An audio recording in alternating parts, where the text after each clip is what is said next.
Bom dia, a paz do Senhor, Brasil! Eu sou o pastor Gideão da Assembleia de Deus, Marcas do Evangelho, aqui em Cariacica, Espírito Santo.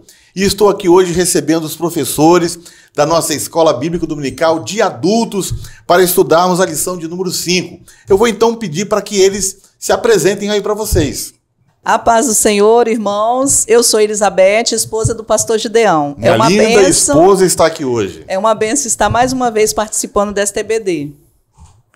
Bom, eu sou o presbítero Wellington, esposo da Stephanie, e é um prazer estarmos aqui para aprendermos mais de Cristo com vocês. A paz do Senhor, meus irmãos. Eu sou Stephanie, esposa do presbítero Wellington. Também estou muito feliz de estar aqui com vocês nessa manhã. Glória a Deus. Então vamos orar para a gente iniciar. Eu quero pedir então ao presbítero Wellington que faça essa oração. Vamos orar. Deus, obrigado por esse momento que o Senhor nos concede. Abre, Senhor, o nosso entendimento para que nós venhamos compreender e entender tudo aquilo que a Tua palavra vem nos dizer essa manhã. Que o Senhor possa estar abrindo, Senhor, as nossas mentes para possamos absorver o máximo possível dessa lição em nome de Jesus. Amém. Amém. Amém. Mais um domingo estamos aqui para juntos Glória aprendermos a palavra de Deus, né? O dia do Senhor. Nós vamos estudar a lição de número 5, que tem como título A Missão da Igreja de Cristo. Nós queremos cumprimentar todos os nossos visitantes com bem-vindos, os irmãos aqui, alunos, nossos alunos da Escola Bíblica Dominical. Cada um de vocês já colocou o nome aí no chat. Se você é nosso visitante também, coloca seu nome aí no chat para que nós possamos conhecer você. Sejam todos muito bem-vindos à nossa EBD, lição número 5. Isso aí. Então, vamos chamar o nosso quadro, né? Família Firmada na Palavra.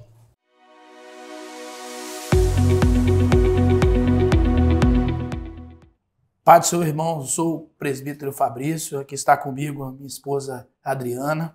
A paz do Senhor, irmãos. Agora nós vamos ler o texto áureo. E perseverava na doutrina dos apóstolos e na comunhão e no partir do pão e nas orações. Atos 2, versículo 42. Vamos ler agora verdade prática. Com o sal fora do saleiro, cumpre a sua função de salgar, assim a igreja guarda, ora o discípulo, testemunha da insondável riqueza de Cristo. Glória a Deus. Irmãos, vamos ler agora a leitura bíblica em classe. Está em Marcos 16, verso 14. Finalmente apareceu aos 11, estando eles assentados juntamente, e lançou-lhe em rosto a sua incredulidade e dureza de coração. Portanto, não haveres crido, e nós que tínhamos visto já ressuscitado. E disse-lhe, ide por todo o mundo e pregai o evangelho a toda criatura. Quem crer e for batizado será salvo, mas quem não crê será condenado. Esses sinais seguirão aos que crerem em meu nome. Expulsarão demônios, falarão novas línguas. Pegarão serpentes e beberão alguma coisa mortífera, e não lhe fará dano algum. E empunharão as mãos sobre os enfermos e os curarão. Ora, o Senhor, depois de ter falado, foi recebido no céu, assentando-se à direita de Deus. E eles, tendo partido, pregaram por toda parte, e cooperando com eles, o Senhor, confirmando a palavra que os sinais que se seguiam. Amém. Atos 2, verso 42. E perseveraram na doutrina dos apóstolos, na comunhão e no partir do pão e nas orações. E cada alma havia temor. E muitos maravilharam nos sinais que faziam pelos apóstolos. E todos que criam estavam juntos e tinham tudo em comum. Vendiam suas propriedades, fazendas, e repartiam todos com todos, segundo cada um tinha a necessidade. E perseverando unânime todos os dias no templo, e no partir do pão em casa comiam junto com alegria e singeleza de coração, e louvando a Deus, caindo na graça de todo o povo. Todos os dias acrescentava o Senhor à igreja aqueles que haviam de se salvar. A paz do Senhor, irmãos. A paz do Senhor, amém.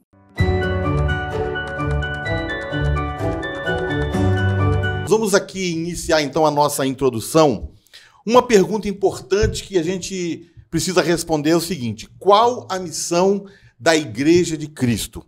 E para respondermos, precisamos recorrer às últimas palavras de Jesus aos seus discípulos, antes da sua ascensão aos céus. Em Mateus 18, verso 19 e 20, Jesus disse o seguinte: portanto, ide, fazei discípulos de todas as nações, batizando-os em nome do Pai, do Filho e do Espírito Santo, ensinando-os a guardar todas as coisas que eu vos tenho mandado. E eis que estou convosco todos os dias, até a consumação dos séculos. Amém. Assim diz o texto de Mateus. Então a Igreja de Cristo, ela é chamada para proclamar a mensagem da cruz. O centro da missão da igreja é o Evangelho, são as boas novas. As boas novas são as boas notícias. E assim, a igreja cumpre a sua vocação de eleita quando participa da grande comissão deixada pelo nosso Senhor e fundador da igreja. Além da grande comissão, nós podemos destacar também nessa lição que a igreja é uma comunidade adoradora, edificadora, de comunhão e de socialização. Então é sobre isso que nós vamos discorrer, discutir, debater aqui nesta manhã. A missão da Igreja de Cristo. Então, pastor Gideão, o senhor falou sobre a expressão que é importante nessa lição, né, que é sobre a grande comissão.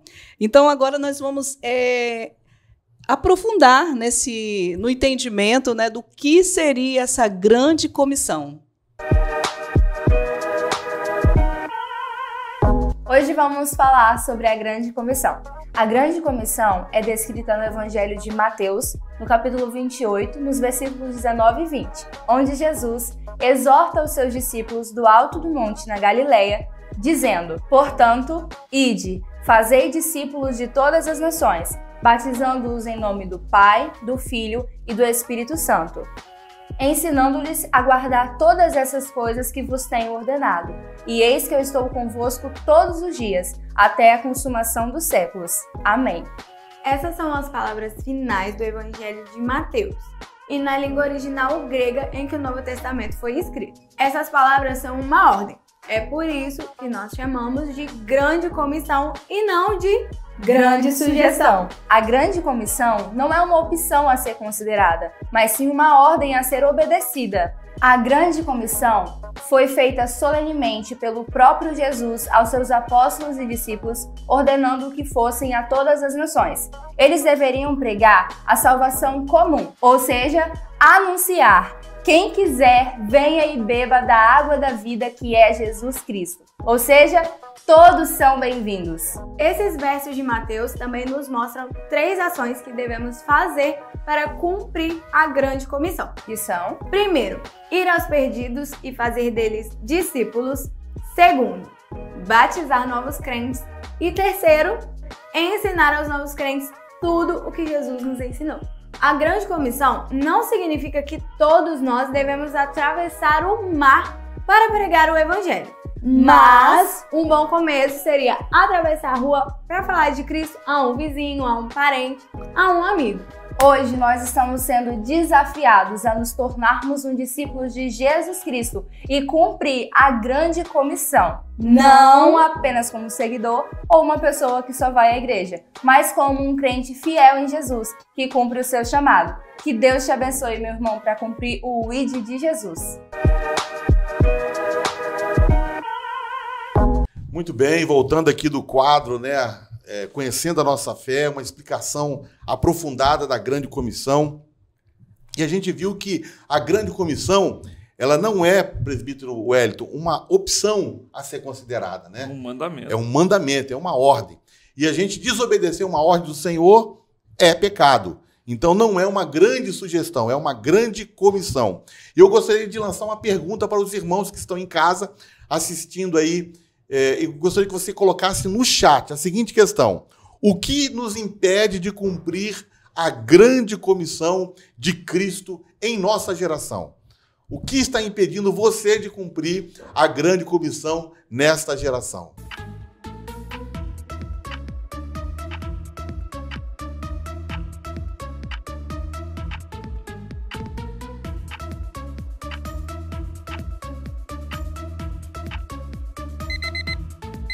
E eu queria também perguntar aos nossos irmãos aqui, né, eu queria fazer essa pergunta, né, o que está nos impedindo, né, de cumprir a grande comissão de Cristo? O que vocês acham? São várias justificativas, né, que nós arrumamos, né? Várias desculpas, né? Várias desculpas. Quais, por exemplo? Cada um vai ter uma, né? O trabalho, por exemplo. Os afazeres de casa, a rotina de filhos.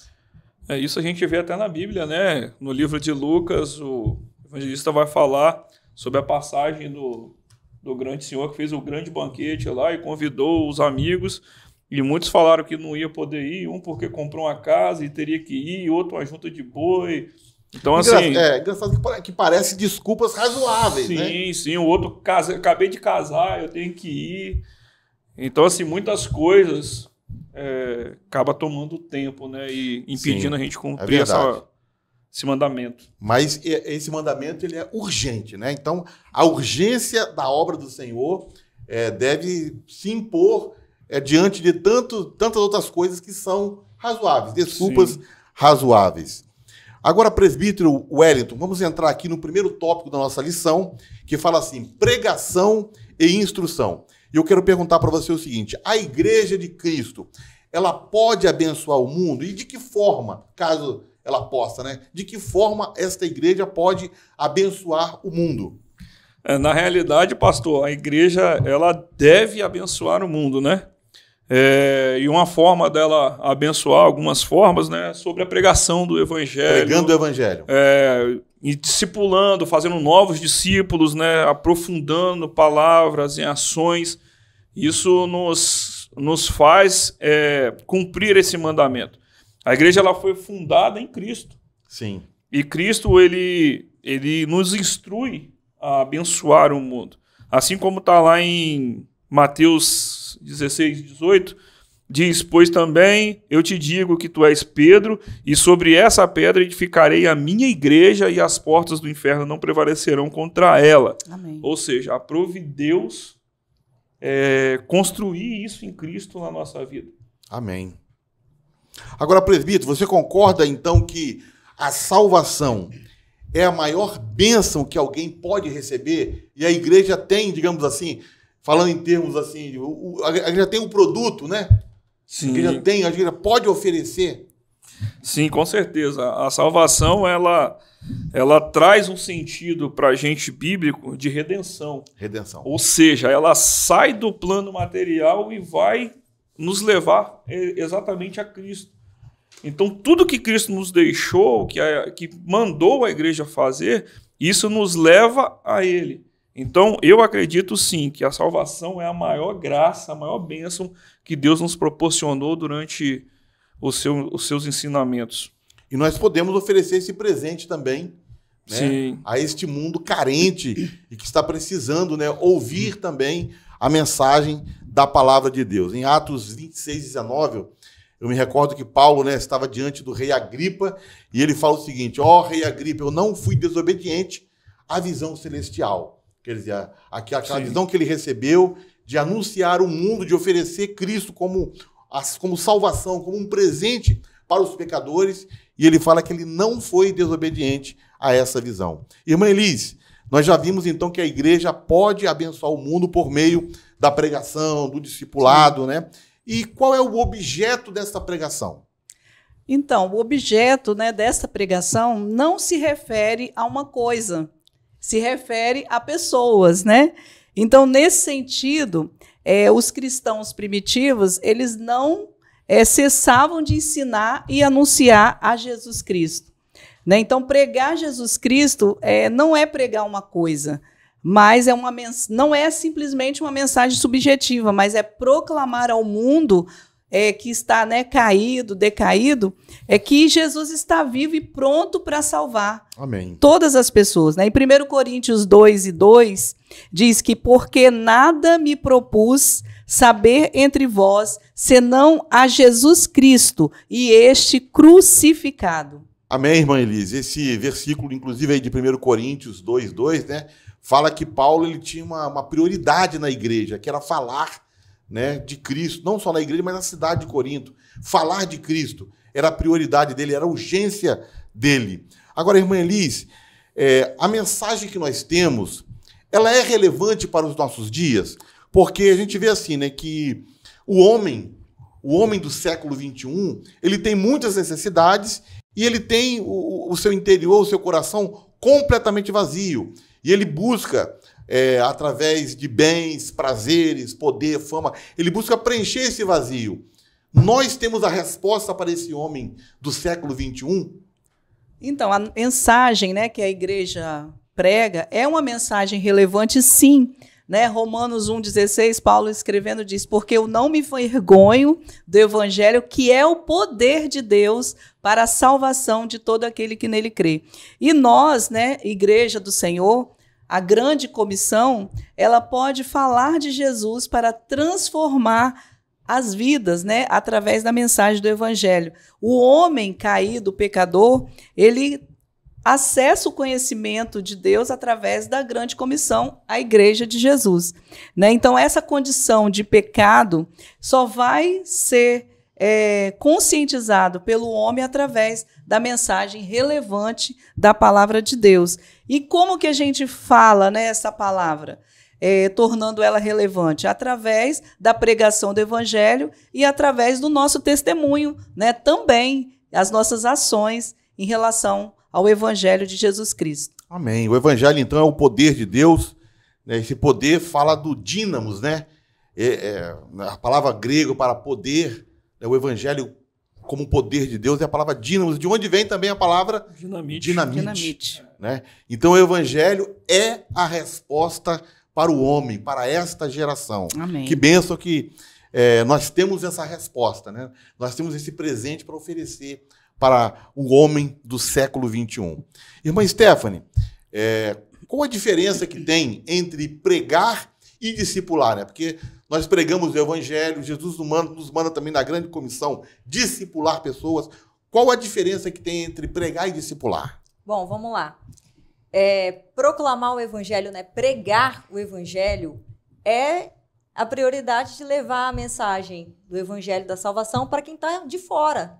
Enquanto discipular é justamente cuidar, alimentar, ensinar, instruir os que estão dentro da igreja. Amém. Né?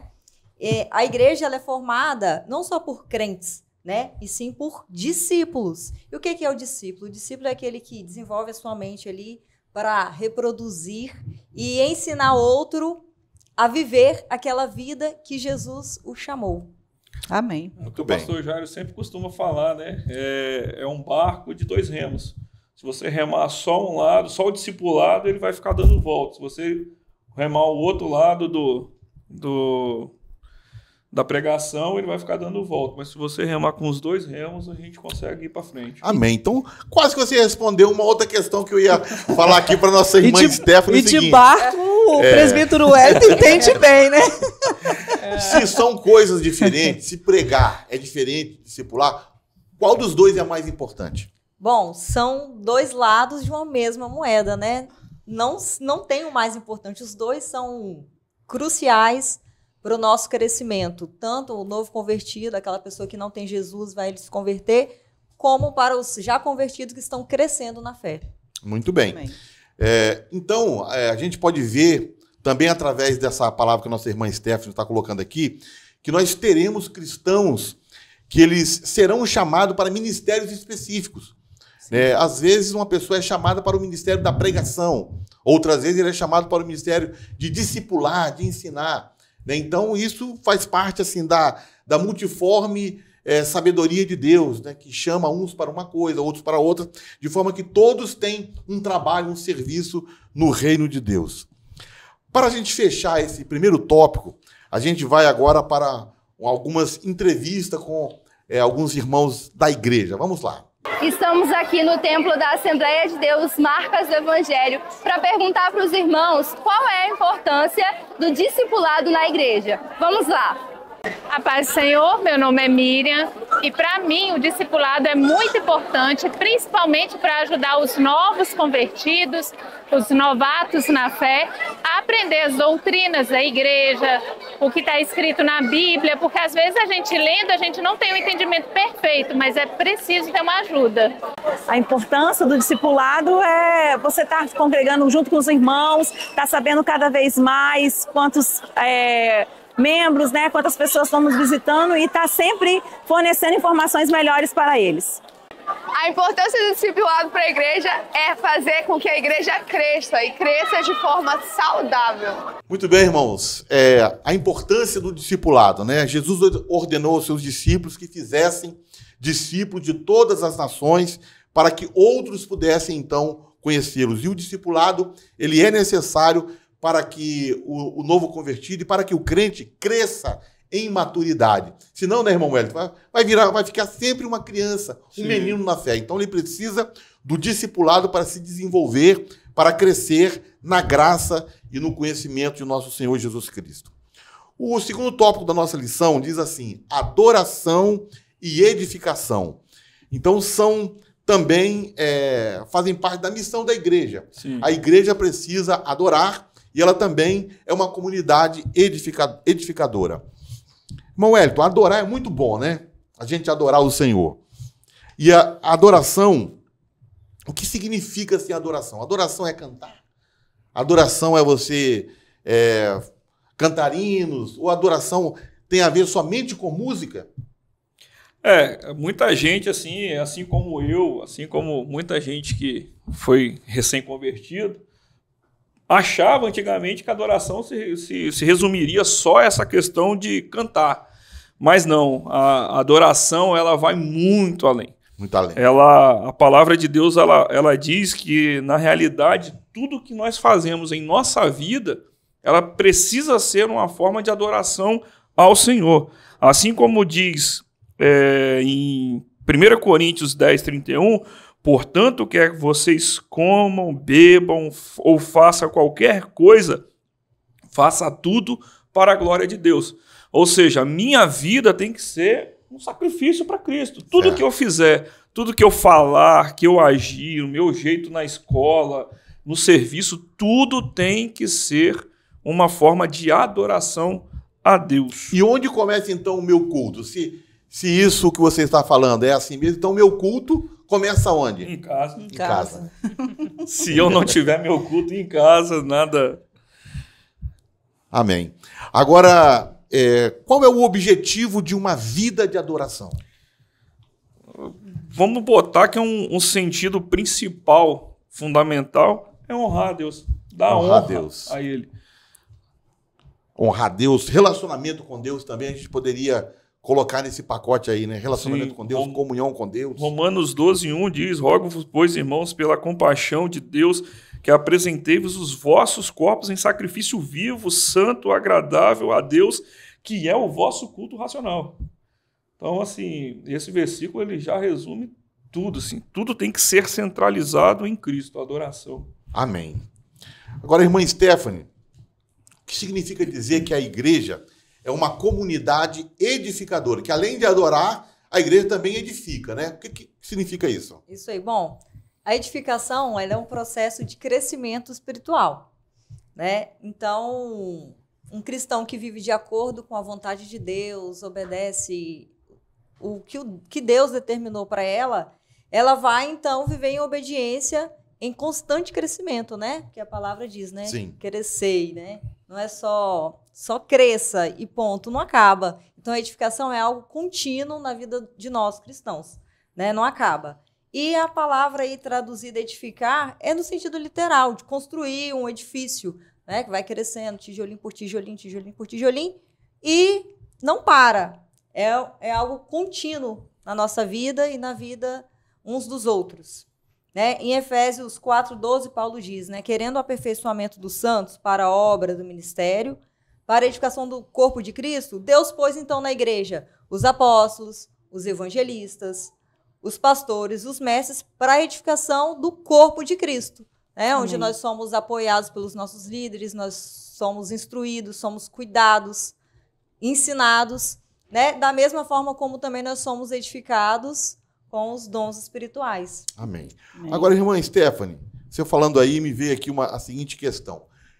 Esse trabalho de edificação na igreja, ele é exclusivo dos pastores e dos obreiros? Então, é uma obra que Deus elegeu pessoas especificamente para edificar a igreja. E o restante da igreja vai só receber, então? Seria dessa forma? Não, de forma alguma. É um trabalho de todos nós, né? Em 1 Tessalonicenses 5:11, Amém. Edificai uns aos outros. Não Uns aos é só tarefa do senhor pastor, não, dos nossos pastores, dos obreiros, não. É uns aos outros, todos nós. Muito bem. Amém. A gente tem um versículo também, em 1 Coríntios 14:3, que diz assim: mais do que profetiza, fala aos homens para edificação, exortação e consolação. Então a gente pode também imaginar, irmã Stephanie e demais irmãos aqui, né, que, por exemplo, nós estamos num culto, né, e de repente um irmão da igreja, que não seja um obreiro, um pastor, um evangelista, ele se levanta no culto e ele profetiza a igreja. E outra pessoa interpreta a língua dele, ou ele mesmo interpreta, né? Então a igreja é edificada através daquela palavra. Esse irmão, ele está, de alguma forma, participando também, né, da edificação do corpo de Cristo. Sim, sim. Então todos devem participar, todos podem e devem participar, né, desse trabalho, desse processo de edificação da igreja. E isso vai além disso, daqui da igreja, né, pastor? A forma de você receber, às vezes, um irmão em casa, às vezes sair com um irmão para conversar, conhecer, a saber das necessidades do irmão, isso também é uma forma de edificação, né? Como a Stephanie falou, do sentido de edificação, de construção, quando você acaba uma construção, normalmente ela precisa do quê? Ela precisa de manter uma reforma aqui, surgiu uma brechinha ali, você vai lá e tapa. Então isso não acontece só aqui, ela vai muito além, né? É verdade. Irmã Elis, que outra forma assim a gente poderia exemplificar aqui de irmãos edificando irmãos? Então, em 1 João 1,7 vai dizer que se nós andarmos na luz, assim como Jesus está na luz, nós temos comunhão uns com os outros, né? E o sangue do seu Filho Jesus nos purifica de todo pecado. Então, esse estreitamento, né, uns com os outros, vai fazer com que um edifique o outro e ajude o outro, como o presbítero falou, nas suas necessidades, né? Quer falar mais, irmã Stephanie? Muito bem. Nosso terceiro tópico fala comunhão e socialização. O que é comunhão e por que ela é importante nos dias de hoje?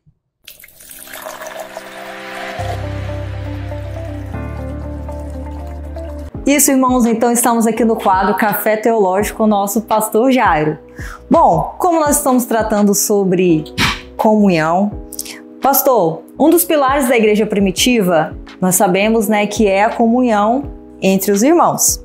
Em Atos 2,42, eu vou ler para os irmãos, está escrito assim: e perseveravam na doutrina dos apóstolos, e na comunhão, no partir do pão e nas orações. Dito isto, pastor, qual o significado da palavra grega koinonia, que se traduz como comunhão? Bem, essa palavra tem uma origem, né? Vem da expressão oiko, né? Que é casa. Ela nasce da ideia familiar, de estar junto, de compartilhar, de companheirismo, de apoio e de ajuda mútua. Então a koinonia é a comunhão, né? Normalmente também traduz a ideia de familiaridade. É alguém que tem uma ligação familiar, como a igreja é uma grande família, né? Então o estar juntos, o companheirismo e o apoio mútuo que um cristão dá ao outro é a koinonia, é a comunhão. Muito bem. Bom, e mais uma pergunta para o nosso pastor. Pastor, qual a importância de nós vivermos em comunhão? Bem, a ideia de comunhão é a ideia familiar, como eu falei. Então, quando a gente vive em comunhão, quer dizer que nós vivemos em paz uns com os outros. A comunhão mostra que todos nós vivemos num ambiente comum, né, de família, onde cada um pode contar com a ajuda um do outro.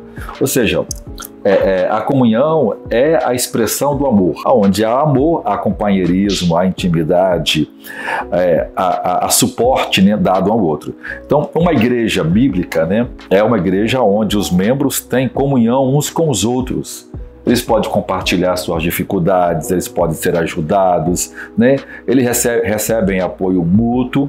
É onde eles têm o suporte espiritual, emocional e racional, né? Já que também essa palavra diz respeito à ajuda também intelectual, para que possam viver de forma plena, harmoniosa e em família.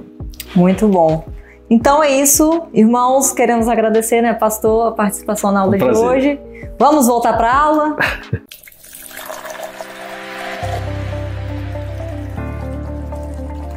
Muito bem, voltando do quadro Café Teológico, queremos agradecer, né, a participação do nosso pastor presidente, pastor Jairo Carvalho, como sempre abrilhantando a nossa escola bíblica dominical. Agora nós vamos responder questões, perguntas que vão ser feitas pelos irmãos da igreja. Então vamos à primeira pergunta. Elizabeth, o que devemos fazer para manter a comunhão entre os irmãos? Para termos comunhão, nós devemos ter Jesus Cristo, né? Então, como cabeça das nossas vidas. Então, quando Ele for a nossa prioridade e vivermos para Ele, nós estaremos unidos. Então, Jesus, ele destruiu a divisão e barreiras entre judeus e gregos e gentios. E hoje nós temos a união e unidade pelo sangue de Jesus. Amém. Então, nós não podemos reconstruir o muro divisório de hostilidade uns com os outros, já que já foi derrubado. Né? Jesus orou pela nossa unidade. Em João 17, 22 e 23, ele diz: e eu dei-lhes a glória que a mim me deste, para que sejam um, como nós somos um, e eu neles e tu em mim, para que eles sejam perfeitos em unidade, e para que o mundo conheça que tu me enviaste a mim, e o que tens me amado, a eles como me tens amado a mim. Amém? Amém. Glória a Deus.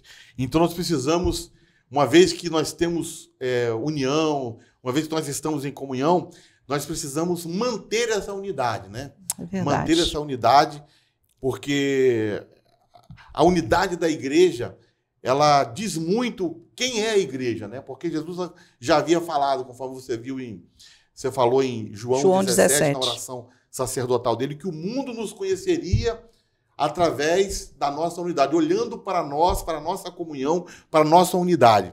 Né? E é interessante quando ele fala, eu e o Pai somos um. Então a igreja também precisa ser da mesma forma ser um. Por isso que a gente não pode ser crente sozinho, né? É verdade. Nós precisamos estar sempre reunidos. Uns dos outros. Amém. Muito bem, vamos para a segunda pergunta, então. Presbítero Wellington, qual é o papel social da igreja?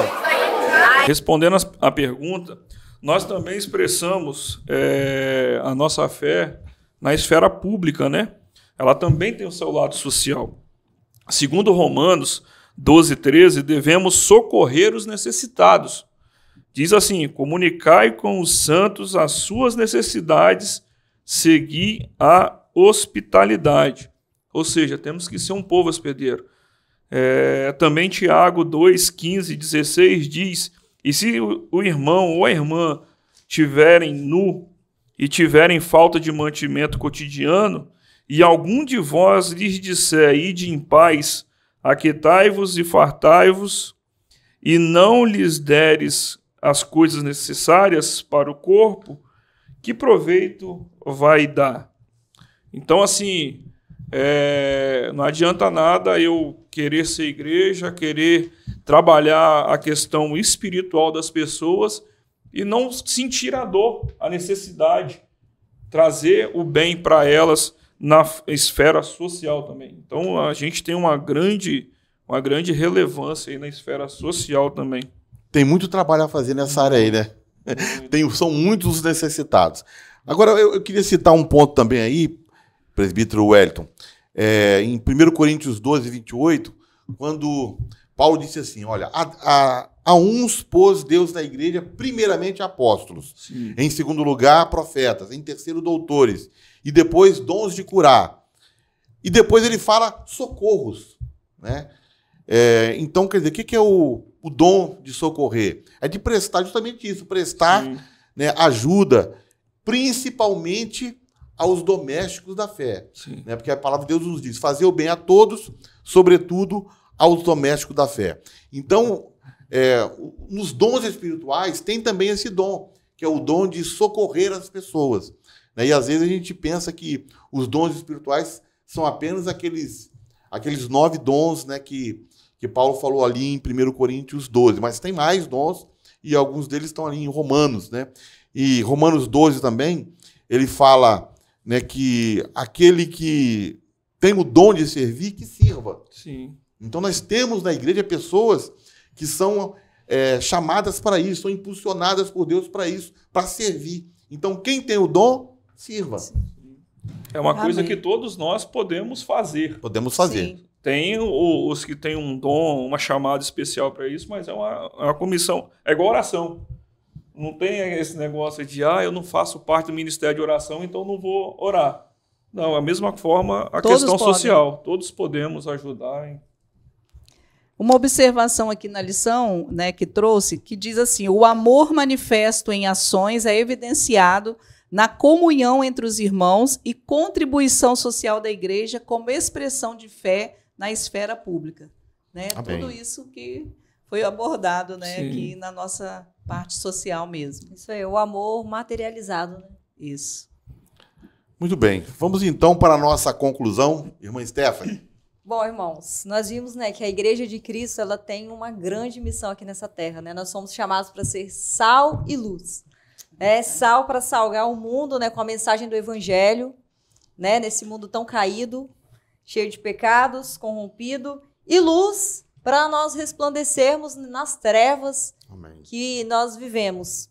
Né? Então, a igreja, ao mostrar ao mundo Jesus, né, evangelizando, produzindo discípulos, cuidando de quem está dentro, transformando em adoradores, que é um estilo de vida. Glória a Deus. Aí sim, a igreja está cumprindo, né, o seu papel, a sua missão, ao qual nós todos fomos chamados. Amém. Glória a Deus.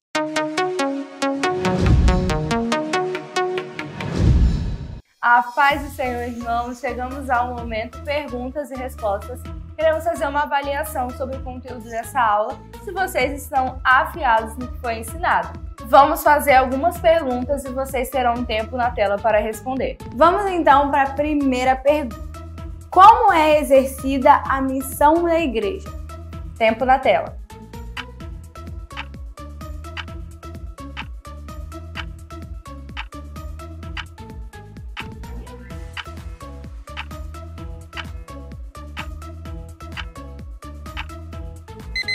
Tempo esgotado. E a resposta certa é por meio da pregação do Evangelho, pois aprove ao Senhor salvar os crentes por meio da loucura da pregação. 1 Coríntios 1, 21.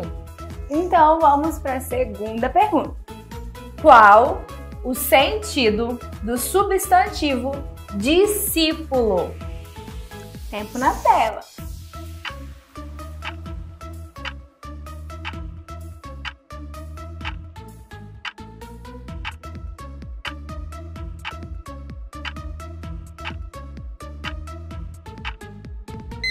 Tempo esgotado, e o sentido é de alguém instruído ou treinado em alguma coisa. Muito bem, para quem acertou, vamos então à terceira pergunta. Isso aí, vamos lá. E a terceira pergunta é: o que é adoração? Tempo na tela.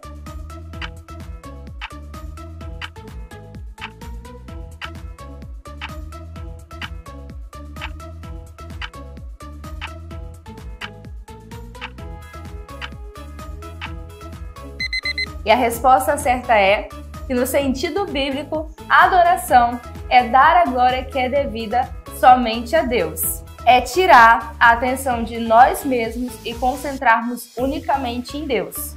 Quarta pergunta. Qual o sentido da palavra comunhão?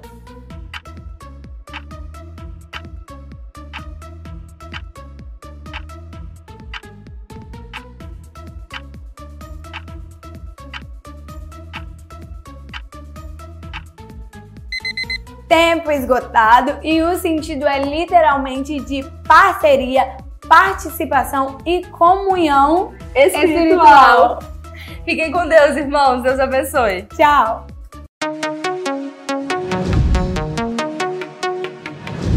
Então, nós estamos chegando ao final da nossa EBD, mas antes temos um trabalho muito importante a fazer. Eu quero convidar você que está participando dessa EBD nessa manhã para participar conosco, contribuindo com uma oferta para a EBD e também participando de uma campanha especial que nós temos aqui na igreja, chamada de Campanha dos 1000 Valentes. Para que é essa campanha? Nós, em nome de Jesus, vamos adquirir este espaço que nós estamos aqui, né, na antiga fábrica do couro. Em nome de Jesus, nós vamos fazer isso. Mas precisamos da sua participação. Então, você pode também se tornar um integrante dessa campanha dos 1000 Valentes e nos ajudar a adquirir esse espaço.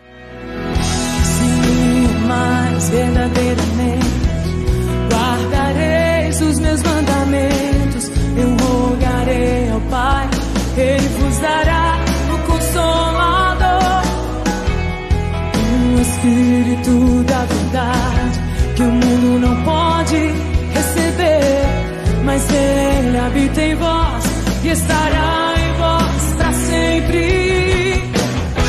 Aquele que tem os meus mandamentos, esse é o que me ama. E se alguém me amar, será amado por meu Pai. Eu também o amarei e me manifestarei a Ele.